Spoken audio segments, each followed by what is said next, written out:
নমস্কার, আমি শোভা। আমার নতুন একটা ভিডিওয় আপনাদের অনেক অনেক স্বাগত। আপনারা সবাই কেমন আছেন? আশা করছি ভালো আছেন। আমিও খুব ভালো আছি। দুপুরে বেরিয়েছিলাম হাঁটতে, তাই হাঁটতে হাঁটতে ভাবলাম আজকে তাহলে রাস্তা থেকে ভিডিওটা শুরু করি। আর দেখুন, হাঁটতে হাঁটতে আমরা পৌঁছে গিয়েছিলাম একটা চার্চে। তো গিয়ে দেখলাম এত সুন্দর পরিবেশটা, তাই একটু ভিডিও করে নিচ্ছিলাম। ভিডিও করে আপনাদের সাথেও শেয়ার করলাম। দেখুন, আপনাদেরও খুব ভালো লাগবে। তো ভিডিওটা দেখতে থাকুন।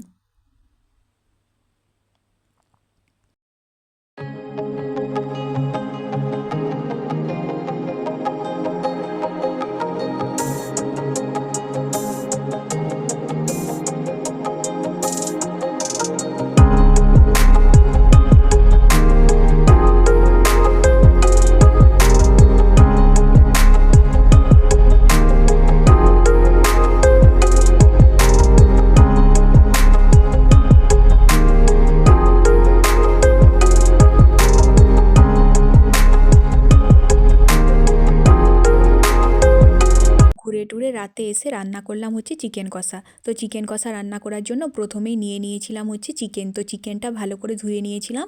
তারপরে যেটা করেছিলাম, পেঁয়াজ কুচি, টমেটো কুচি, আর হচ্ছে গরম মশলা, আর হচ্ছে তেজপাতা আর জিরে, আর হচ্ছে আদা রসুন বাটা নিয়ে নিয়েছিলাম। দিয়ে দেখুন, এইদিকে কড়াই বসিয়ে তেলটা গরম হয়ে যাওয়ার পর তেল দিয়েছিলাম। তেলটা গরম হয়ে যাওয়ার পর ওই গরম মশলাটা দিয়ে দিয়েছিলাম, জিরে তেজপাতা ব্যাস দিয়ে ভালো করে ভাজতে দিয়েছিলাম। দিয়ে তারপর টমেটো আর পেঁয়াজটা একসাথে দিয়ে দিয়েছিলাম। দিয়ে টমেটোটা অনেকে শেষে দেয়, আমি প্রথমেই দিয়ে দিই। তো যাই হোক, চলুন, তারপর ওগুলো ভাজা ভাজা হয়ে যাওয়ার পরে দিয়েছিলাম হচ্ছে আদা রসুন বাটা। তো আদা রসুন বাটাটা দিয়ে ভালো করে কিছুক্ষণ ভেজে নিচ্ছিলাম।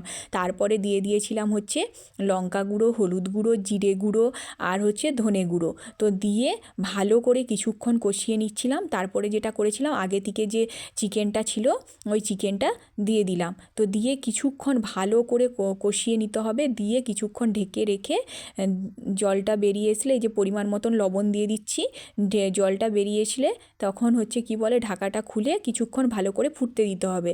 তো তারপরেই তৈরি হয়ে যাবে চিকেন কষা। যদি ভিডিওটা ভালো লাগে অবশ্যই একটা লাইক করে দেবেন। আজকের মতন টাটা, আবার দেখা হবে পরের একটা ভিডিওতে।